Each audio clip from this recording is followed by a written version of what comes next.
telescope felt welded to my face and bile burned the back of my throat. It's like walking into a deafening party, the air thick with laughter and vapid chatter, faces flushed with cheap wine and cheaper talk.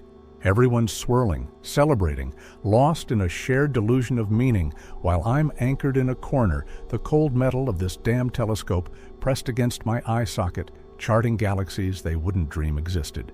Nebulae of unspoken anxieties, quasars of future heartbreak. I try to point them out, to offer a glimpse. No one sees them. Their eyes glaze over, uncomprehending. Defeated, I lower the instrument, force a smile, nod along, pretending to see the same shimmering empty void they do. Most people keep this buried, a secret shame. They don't dare whisper about the premonitory shivers, the ability to decipher the symphony of unspoken intentions, to feel the earthquake tremors before the surface cracks, to hear the subtle rasp of desperation beneath the smoothest lies. I didn't ask for this curse, this hyper-awareness. I just do. And the longer this waking nightmare stretches, the more impossible it becomes to articulate the burden, to translate the language of shadows to those who bask in artificial light. How do you explain the agonizing weight of witnessing realities others actively choose to ignore? Carl Jung wisely observed, loneliness does not come from having no people around, but from being unable to communicate the things that seem important. And if that sentence resonates deep within the marrow of your bones, igniting a painful recognition, then you already know this abyss. I see the hairline fractures spiderwebbing across relationships long before the fault line shatters them. The insidious tendrils of burnout wrapping around souls before the final collapse. The venomous lie coiling behind the practiced, polite smile. The desperate, gnawing hunger lurking behind the carefully constructed facade of success. And when I dare to voice what I see, the chorus begins. You're too much. You think too deeply. You overanalyze everything. But the brutal truth is, I'm not overthinking. I'm overfeeling. And I've endured this for so long that silence has become a refuge, a shield against the inevitable sting of rejection. Because every single time I risked speaking truth, I've witnessed the flinch, the recoil, the unspoken accusation in their eyes. They weren't prepared. They didn't want it. And so, slowly, painstakingly, I learned to swallow the bitter pill of truth, to choke back the words that threatened to expose the charade. This is the unspoken clause in the contract of intelligence, particularly the emotional or spiritual kind. It's not solely about the accumulation of knowledge, the dazzling display of intellect. It's about the agonizing intensity of feeling, and that knowing, that raw, unfiltered feeling, that relentless awareness, it separates. Not because of superiority, not because of some misplaced sense of enlightenment, but because you're attuned to a different, agonizing frequency. And that frequency demands a sacrifice, a toll that's extracted daily. Statistically, individuals in the top 2% of intelligence distribution are 2 to 3 times more susceptible to the crushing weight of anxiety, the suffocating darkness of depression, and the isolating grip of social withdrawal. It's not a sign of instability, not a genetic predisposition to madness. It's the logical consequence of constantly processing the nuances, the undercurrents, the hidden truths that others blithely disregard. Their nervous systems are perpetually overloaded, circuits constantly firing. Their minds offer no sanctuary, no respite. Their hearts become burdened with the unspoken grief of others, but you wouldn't know it to look at them. They've mastered the art of camouflage, of seamlessly blending into the background. They laugh at the appropriate moments. They parrot the accepted narratives. They've become virtuosos of hiding in plain sight, until inevitably, one day, the facade cracks. Until the accumulated weight becomes unbearable, too crushing to bear alone. And this is where the real interrogation begins. Not the self-berating whisper of, "What's wrong with me?" but the desperate, searching cry of, "What am I supposed to do with this?" Because I've already tried everything else. I've diluted my vocabulary, sanding down the sharp edges of my observations. I've minimized my presence, shrinking into the background, becoming a ghost in my own life. I have forced myself to agree, to smile, to nod along, even when every fiber of my being screamed in protest. And still, The ache persisted. So maybe the ache isn't the problem. Maybe it's a signal. Maybe it's my soul clawing its way to the surface, desperately trying to convey that I was never meant to remain in the shallow end, paddling in the stagnant waters of conformity. Carl Jung wasn't interested in turning unique souls into cookie-cutter replicas of normality. He delved into the mysteries of the human psyche to facilitate the blossoming of wholeness. He understood that the very qualities that set us apart, our profound depth, our capacity to navigate darkness, our unwavering commitment to vision, aren't malfunctions. They're a calling.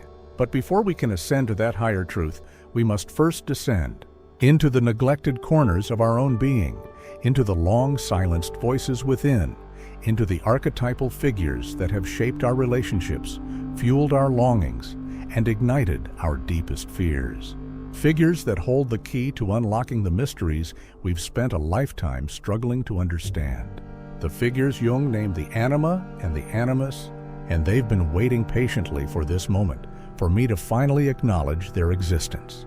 What if the battlefield isn't some distant land, some external conflict, but lies within, waged in the very chambers of our own hearts? What if the enemy is wearing my face? Carl Jung believed that each of us harbors a hidden figure within our psyche, a secret companion forged not by conscious choice, but by the relentless forces of nature. For men, this is the anima, the unconscious feminine essence. For women, it's the animus, the unconscious masculine principle. But these aren't merely gendered traits, neatly categorized and easily dismissed. They are primordial, archetypal energies, alive, complex, often buried so deep within the subterranean depths of our unconscious that we remain oblivious to their existence until they begin to sabotage our lives. Have you ever felt it? That inexplicable pull? That sudden, overwhelming obsession with a stranger, someone you barely know? That simmering, irrational irritation with an acquaintance who reminds you of something you can't quite name? That moment of utter bewilderment when you act completely out of character, driven by a voice you can't trace back to its source? That's them. The inner other, the shadow self clamoring for recognition. The anima in a man might manifest as unpredictable mood swings, inexplicable longings for unattainable ideals, or intense, often destructive, romantic projections. The animus in a woman might surface as a relentless inner critic, a tendency towards intellectual rigidity, or an emotional detachment that creates an unbridgeable chasm between herself and others. And the more oblivious you are to their presence, the more havoc they wreak upon your inner landscape and your external relationships. Jung didn't romanticize these inner forces. He issued stark warnings about their immense, untamed power. He deemed them dangerous, especially when ignored. They possess a certain fatality, he wrote, that can on occasion produce tragic results. And if you're one of us, someone who sees too deeply, feels too intensely, notices the subtle cues that others miss entirely, these inner figures become even more activated, more volatile, because your unwavering outer clarity stirs the sleeping shadows within, forcing them to react. And what you stubbornly refuse to confront within the sanctuary of your own soul, you will inevitably chase or fight outside, projecting your inner demons onto the unsuspecting world. You'll find yourself drawn to the tantalizing fantasy of a lover who perfectly mirrors your unlived potential, your repressed desires. You'll engage in bitter battles with partners, not for what they've actually done, but for the insidious wounds they reopen, the dormant traumas they trigger within you. You'll swing wildly between desperate longing and icy withdrawal, between clinging too tightly and trusting too little. Mary Louise von France, Jung's closest and most trusted collaborator, articulated it with brutal simplicity. The animus fosters loneliness in women, while the anima thrusts men headlong into relationships and the inevitable confusion that accompanies them. This isn't some abstract theoretical exercise. This is your history, etched into the very fabric of your being. Think back if you dare. How many times have you been overwhelmed by an emotional tsunami, a tidal wave of feeling that seemed to originate from nowhere? How many arguments, seemingly triggered by insignificant events, were never really about the person standing before you, but about something far older, far deeper, something that defies definition? This is precisely why Jung's profound work resonates now more powerfully than ever. Because we're not merely battling external forces, society, corrupt systems, or even the complexities of our relationships. We are engaged in a constant, brutal battle with ourselves. Until we acknowledge that the true adversary is often a disowned part of our own psyche, a voice we have stubbornly refused to heed, we will remain trapped in these recurring cycles of pain, endlessly repeating the same destructive patterns. But here's the life-altering paradigm shift. Once you recognize the anima or animus not as a crippling flaw, but as a wise, albeit often unsettling, guide, everything begins to transform. The blaming stops. The integration begins. You gradually reclaim the fragmented pieces of yourself that you have spent a lifetime projecting onto others, mistaking them for the source of your suffering. And it's not a neat, linear progression. It's a messy, agonizingly emotional, profoundly disorienting process, because it demands that you confront the most terrifying specter of all: yourself. Not the carefully curated image you present to the world, but the raw, unfiltered truth reflected back at you in the mirror of your own soul. The mirror that reveals the person you've been desperately pretending not to be. The aspects of yourself you've stubbornly disowned, the voices you've ruthlessly silenced, the simmering chaos you've always feared would consume you. But as you sit with this unsettling reflection, as you dare to gaze into the abyss within, something remarkable begins to unfold. The projections gradually fade, like wisps of smoke dissolving in the sunlight. The panic subsides, replaced by a fragile sense of peace. The insatiable craving for someone else to fix you, to complete you, to validate your existence, slowly dissolves. Because now, finally, you're not passively waiting to be rescued. You're actively building a bridge between the person you've been conditioned to be and the authentic self you are striving to become. And the person who finally dares to walk across that bridge carries a different kind of burden, because they've stopped running from it. They've turned around, faced it head-on, listened intently to its whispers, and in doing so, they've inadvertently begun to lead. Some souls bear their burdens in stoic silence, others through prophetic utterance. Cassandra did both.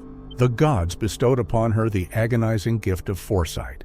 She could perceive the future with razor-sharp clarity, witnessing the inevitable tragedies that lay ahead.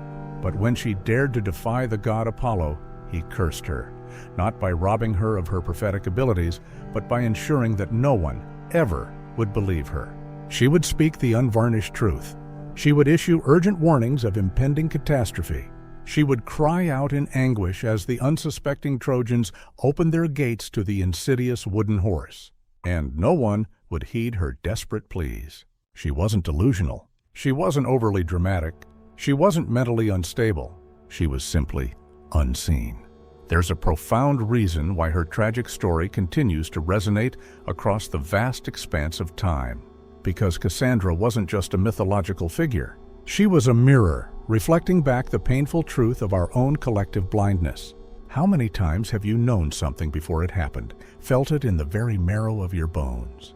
How many times have you uttered the chillingly accurate words, "This doesn't feel right," only to have your concerns dismissed, your instincts invalidated?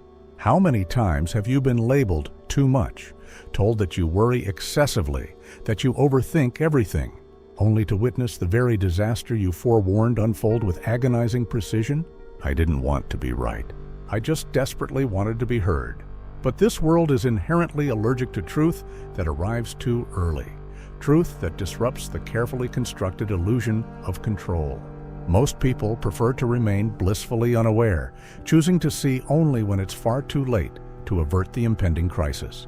And those who do see, those who feel first, those who speak first, are often branded as unstable, as inconvenient, as melodramatic overreactors.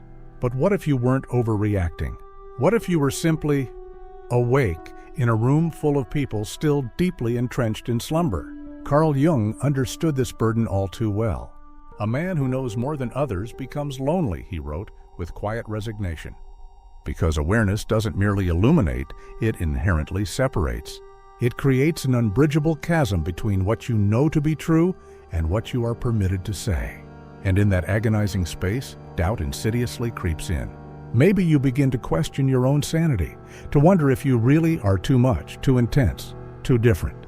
Maybe you slowly stop trusting your own unwavering clarity, your innate ability to perceive the subtle nuances that others miss.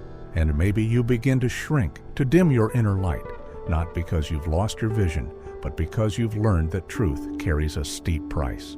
And in a world obsessed with ease and instant gratification, truth becomes a prohibitively expensive commodity. But here lies the insidious danger.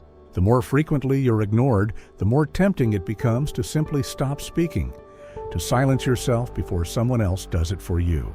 You learn to meticulously read the room, gauging the unspoken expectations of those around you, before you dare to consult the wisdom of your own soul. You begin to censor your own perceptions, carefully editing out the inconvenient truths, all in a desperate attempt to maintain proximity to people who only seem to love the quiet, diluted version of you. This is the slow, agonizing death of a seer, not because their visionary abilities diminish, but because they gradually cease to offer them to a world that consistently rejects their gifts. Because the soul-crushing silence, the suffocating weight of unspoken truth, is ultimately less painful than the sting of being dismissed, ridiculed, or outright ignored. But that silence extracts a terrible cost. There's a pivotal moment, a critical threshold, where you feel it with chilling clarity. The chilling realization that if you suppress your authentic truth one more time, you might never find your way back to it. That the more you dilute yourself to appease others, the more irrevocably you begin to disappear, fading into a hollow imitation of your former self. That the person they claim to like, the person they readily accept, isn't even you. And that's where the agonizing fork in the road appears. Speak your truth and risk exile, or remain silent and slowly, inexorably lose yourself entirely. It's a brutal, Sophie's Choice-esque dilemma. But it's not a new one, because there was another story, another soul who faced that exact agonizing decision. Not a prophetess this time, but a king, a ruler renowned for his wisdom and discernment. And what he ultimately chose speaks volumes about what it truly means to see clearly in a world that has no intention of understanding. Allow me to recount his story, because within its ancient contours, you might recognize the painful echoes of your own.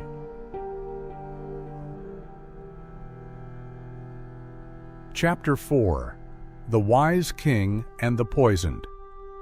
Well,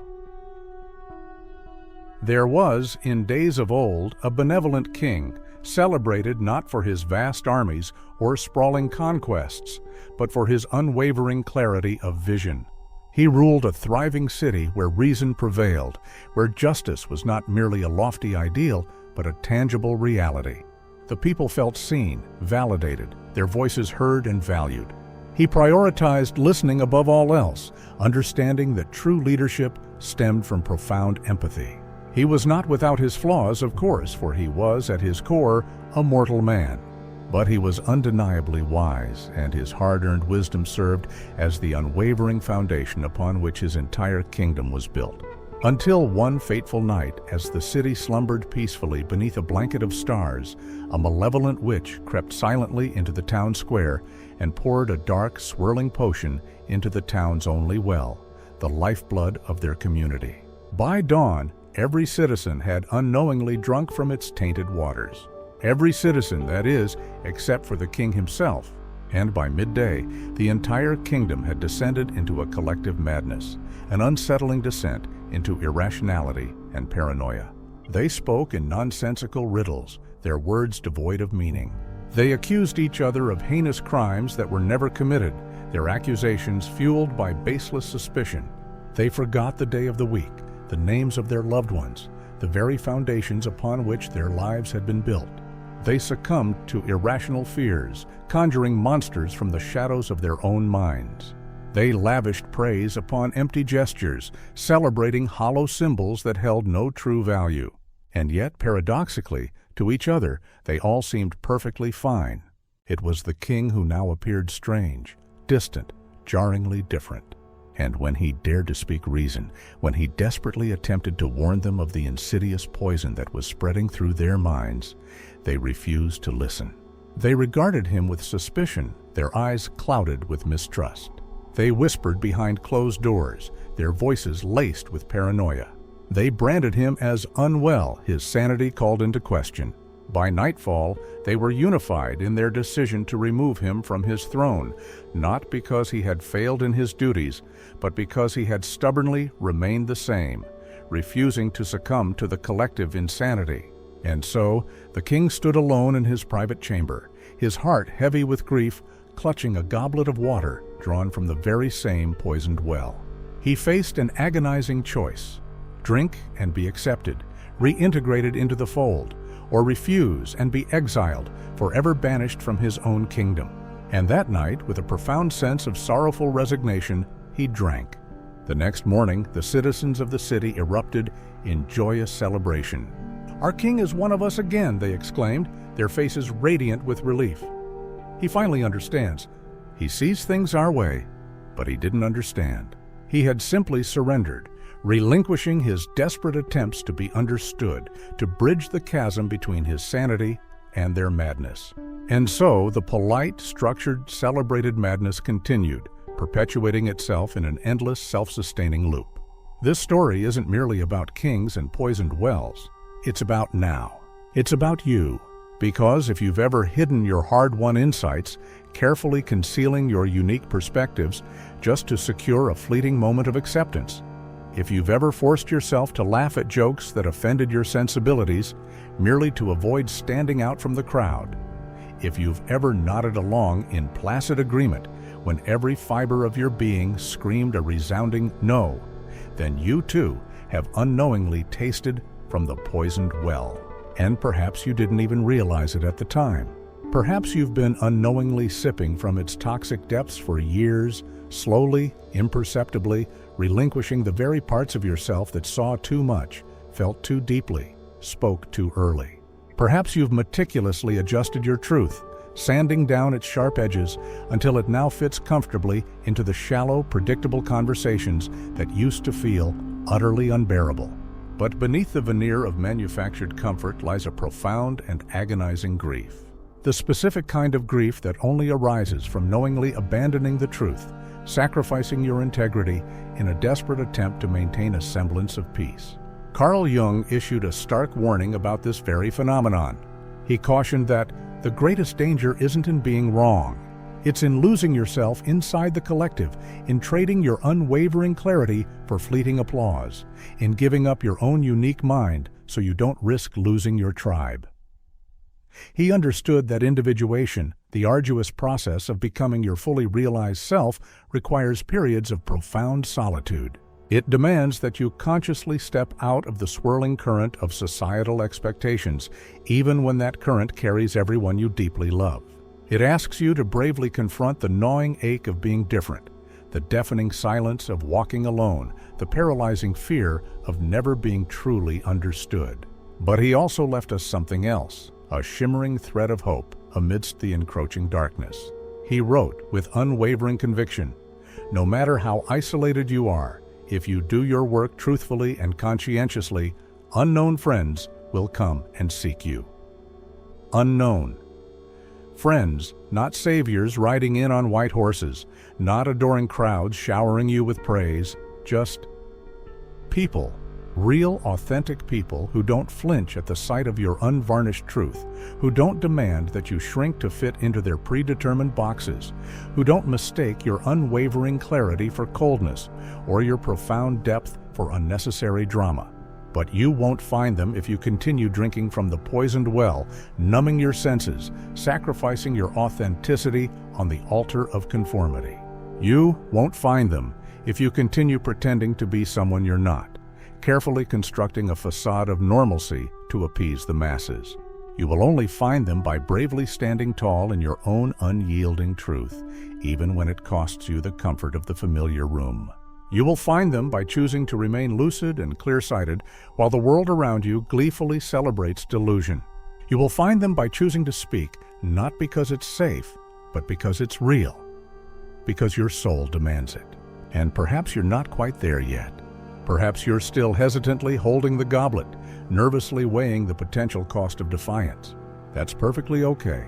There is no shame and hesitation, no failing in considering the potential consequences.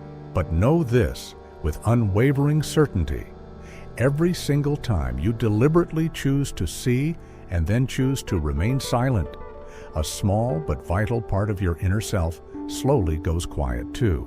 And every single time you summon the courage to speak, even if your voice trembles with fear, even if no one seems to be listening, you keep something precious alive, something rare, something sacred.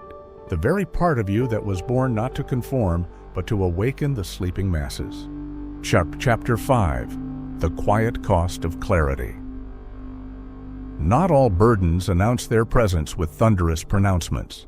Some are silent, insidious weights that settle upon your chest in the middle of an otherwise pleasant conversation, a subtle pressure that serves as a constant reminder of everything left unsaid.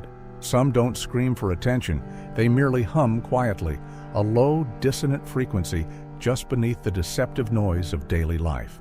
And that's the profoundly unsettling truth about being one of us, one who perceives far too much, who senses the subtle shifts in energy that others blithely ignore. It's not always the agonizing act of seeing that inflicts the most pain. It's the constant draining necessity of pretending not to. You've likely done it countless times, often without even fully realizing the insidious toll it exacts. You're seated at dinner, surrounded by friends and family. Someone makes a carelessly insensitive remark, a microaggression disguised as a joke. The very atmosphere of the room subtly shifts, the energy coalescing into a palpable tension. You feel the subtle shift in mood before anyone else does, your finely tuned antennae picking up on the silent distress signals. You catch the fleeting but unmistakable flicker of discomfort in someone's eyes, the barely perceptible micro-expression that betrays their true feelings, the subtle withdrawal that indicates a deep-seated unease. You know that something significant has just transpired, that an invisible wound has been inflicted, but no one else seems to notice. Or if they do, they're choosing to consciously ignore it. And so, you swallow your immediate reaction. You force yourself to remain quiet. You don't want to be that person again, the one who always disrupts the delicate equilibrium of social harmony. You know all too well how this familiar scenario invariably ends. They'll accuse you of overreacting, of reading far too much into innocuous remarks, of being overly sensitive. You'll begin to doubt your own perceptions, your own unwavering clarity. Not because you are wrong, but because you are utterly and completely tired. Tired of shouldering the responsibility of being the only one who dares to name the invisible, the unspoken truths that lurk beneath the surface of polite conversation. And so you meticulously edit your thoughts, carefully curating your words to avoid causing unnecessary offense. You deliberately withhold your more nuanced observations, fearing the inevitable backlash. You force a smile, projecting an air of casual indifference. You painstakingly simplify your complex thoughts, dumbing them down to a palatable level so they can land without resistance, without causing discomfort. You become fluent in the art of mindless small talk, even though it leaves you feeling emotionally drained and spiritually empty. You hold back, not because you lack the words to articulate what you perceive, but because you've learned, through countless painful experiences, precisely what the unvarnished truth costs in a room that has no desire to hear it. Psychologists have a clinical term for this exhausting charade: masking. Others, with a more cynical bent, simply call it faking. Jung, with his profound understanding of the human psyche, might have described it as a particularly insidious form of soul loss. Whatever label you choose to apply to this insidious behavior, the end result remains the same. You slowly, imperceptibly, begin to disappear. And no one even notices your gradual erosion, because the carefully constructed version of you that they see still diligently functions, still reliably shows up, still effortlessly says all the right things. But the real you, the authentic, fully realized you, is relegated to the shadows, buried miles beneath the carefully constructed surface. Unspoken, undervalued, utterly unreachable. This is the quiet, insidious cost of clarity, not merely the overt suffering that stems from being misunderstood. the immediate pain of having your perceptions dismissed or invalidated. It's the subtle but relentless erosion that happens over time from constantly understanding everyone else's unspoken needs, their hidden anxieties, their carefully concealed motivations, and never, ever being understood in return. And eventually, it starts to feel normal. It becomes an ingrained habit, an unquestioned assumption. It becomes second nature to accept that you will always be the one who adjusts, the one who shoulders the burden of emotional labor, the one who absorbs the collective discomfort of the room so that everyone else can remain blissfully unburdened. But here lies the dangerous trap. You get good at it, so effortlessly proficient at suppressing your true self that it becomes almost imperceptible. So good, in fact, that even you begin to forget the profound depth to which you've buried your authentic being. Until one day, years down the line, it catches up with you in the most unexpected and devastating way. It might manifest as a sudden, inexplicable wave of burnout, leaving you feeling utterly depleted and devoid of all motivation. Or perhaps it will take the form of a sudden, overwhelming surge of grief that seemingly originates from nowhere, a torrent of sorrow that defies all logical explanation. Or maybe it will simply be the slow, dawning realization that you have unwittingly surrounded yourself with people who seem to value you more for your silence than for your hard-won truth. And that's when the reckoning begins. The true work of individuation, as Jung so eloquently termed it, isn't solely about the triumphant discovery of who you are, peeling back the layers of societal conditioning to reveal your authentic self. It's about the arduous, often painful process of unlearning who you became in order to survive. It's not just about finally waking up from the collective slumber. It's about diligently retracing your steps, consciously returning to the very parts of yourself that once spoke freely, without fear or hesitation. It's about bravely reclaiming the profound insights you used to readily share before they were routinely dismissed, invalidated, or outright ridiculed. It's about rediscovering the subtle but powerful intuitions you once instinctively followed before the relentless forces of the world taught you to mistrust them. But that return is far from easy, a treacherous path fraught with challenges.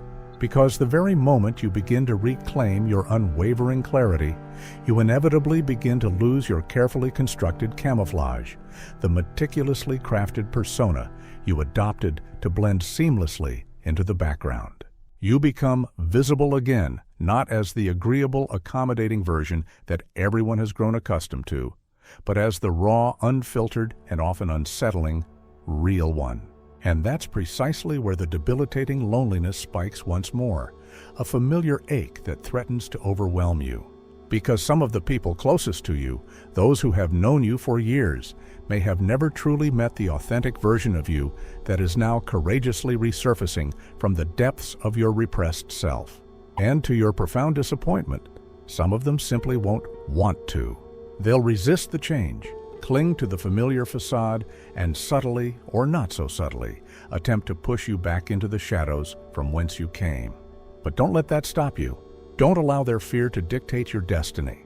Because the life you yearn for, the deep, authentic connections you crave, the unshackled freedom you so richly deserve, they only exist on the other side of pretense, beyond the stifling confines of the masks you've worn for far too long. And there's something else, something profoundly transformative that happens when you finally dare to stop hiding, when you shed the suffocating weight of your self-imposed invisibility. The burden you've been carrying for so long doesn't simply vanish, evaporating into thin air, but it begins to shift, to metamorphose into something entirely different. It's no longer a dirty little secret, a source of shame and self-loathing that must be carefully guarded at all costs. It becomes something else, something useful, something holy. The crushing burden you once carried in silent desperation begins to glow, radiating a faint but unmistakable light. Chapter 6. When the burden becomes a beacon. It happens so gradually, so subtly, that you barely even notice the imperceptible shift. One day, you're still carrying the crushing weight of your unique insight like a debilitating curse, a source of endless suffering and isolation. The next, almost miraculously, you're offering it to the world like a radiant lantern, a source of guidance and hope for those lost in the darkness. Not because the world has suddenly become a more accepting or compassionate place, not because the challenges have magically disappeared, but because you have fundamentally changed. Because you consciously stopped treating your heightened perception as a problem to be solved, a flaw to be concealed. Because you courageously stopped apologizing for your profound depth, for your unwavering commitment to truth. Because you finally realized with crystal clarity that your inherent sensitivity wasn't a weakness to be ashamed of, but a powerful, divinely given compass, capable of guiding you and others through the treacherous terrain of life. That your seemingly chaotic inner noise wasn't a sign of impending madness, but a subtle but reliable source of guidance, offering crucial information that the rational mind often overlooks. That the very qualities you had spent a lifetime desperately trying to suppress were, in fact, the exact qualities that someone else was fervently praying to find, the precise answers they had been seeking in vain. Carl Jung referred to this transformative process as individuation, the lifelong journey towards the integration of the whole self, not the carefully curated self you present to the world, designed to impress and appease, not the compromised self you've strategically molded to fit into the stifling confines of societal acceptability, but the real self, the authentic, fully realized self, the sacred and often unsettling contradiction of soul and shadow, logic and feeling, chaos and clarity, all held together by the unwavering force of courage. And that courage doesn't manifest as dominance, as an aggressive display of power and control. It manifests as a profound stillness, a quiet strength that radiates from within.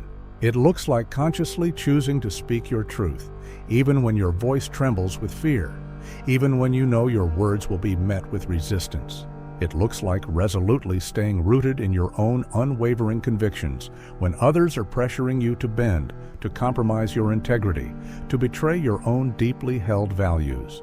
It looks like fearlessly telling the truth, not for the ego-driven desire to be proven right, but for the simple yet profoundly powerful need to be real, to live in alignment with your authentic self.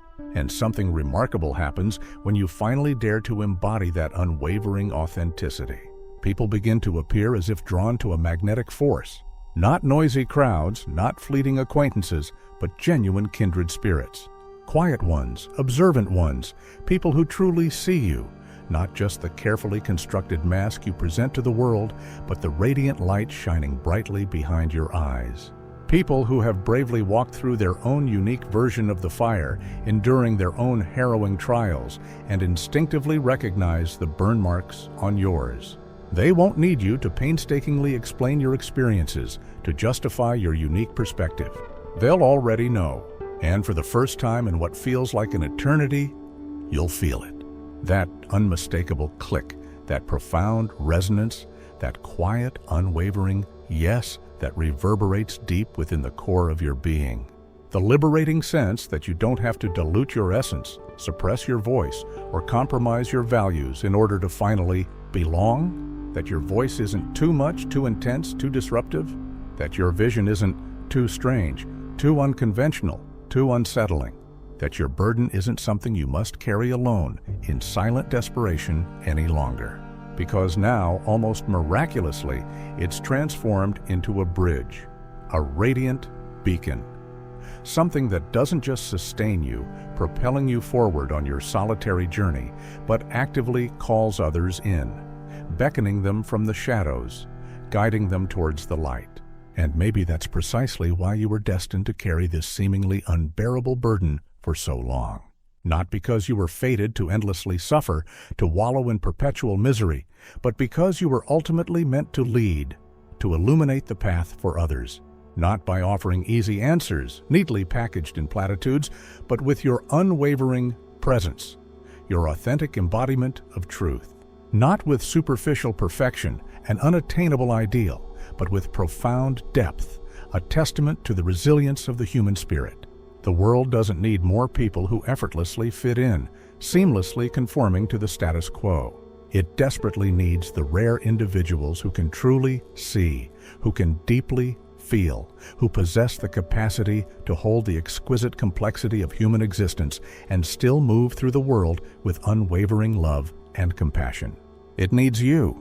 So, if these words have found you at precisely the right moment, let it be a powerful sign, a resounding affirmation that you are on the right path. Say something, anything, to acknowledge your presence, to break the suffocating silence. Even if it's just one single word, a whispered declaration of intent.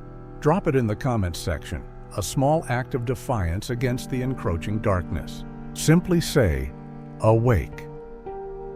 Not for the fickle approval of the algorithm, but for the sake of someone else who might be scrolling through their feed in silent desperation, waiting for some irrefutable proof that they're not utterly crazy, that they're not irreparably broken, that they're not completely alone in their profound sense of aloneness. And if you've somehow forgotten just how profoundly your unique light matters, let this serve as a potent reminder. It was never just a burden, a crushing weight to be endured in stoic silence. It was never just a source of pain, an agonizing reminder of your inherent difference. It was, and always has been, the beginning of your enduring light, a beacon of hope illuminating the path for others to follow, a testament to the enduring power of the human spirit. I think I know. I was one of a kind.